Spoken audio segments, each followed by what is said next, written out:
Now we need to find a percentage of a number.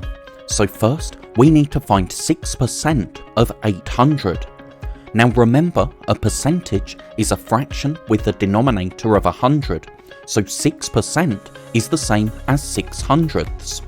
So we know that to find a fraction of a number, we can divide by the denominator and then multiply by the numerator. So first we can work out 800 divided by 100. That's 8 because we can cancel the 2 end zeros, and 8 divided by 1 is 8.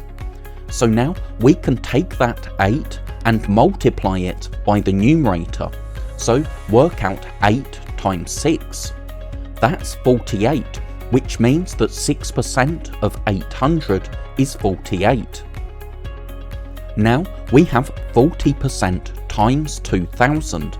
But remember, times and of mean the same thing, so we follow the same method.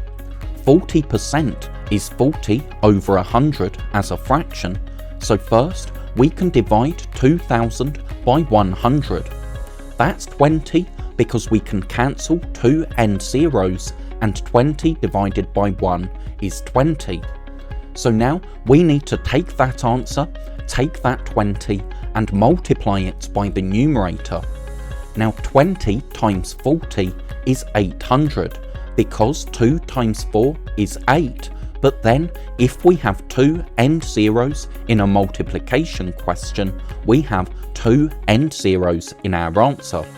So 40% times 2000 is 800. Now we have 37% of 500, so 37% is 37/100ths. So first we can divide 500 by 100. That's 5 because again we can cancel end zeros in a division question. So now we need to take that 5 and multiply it by 37. We can use short multiplication here. 7 times 5 is 35, so 3, 5. 3 times 5 is 15, plus 3 is 18. So our answer is 185.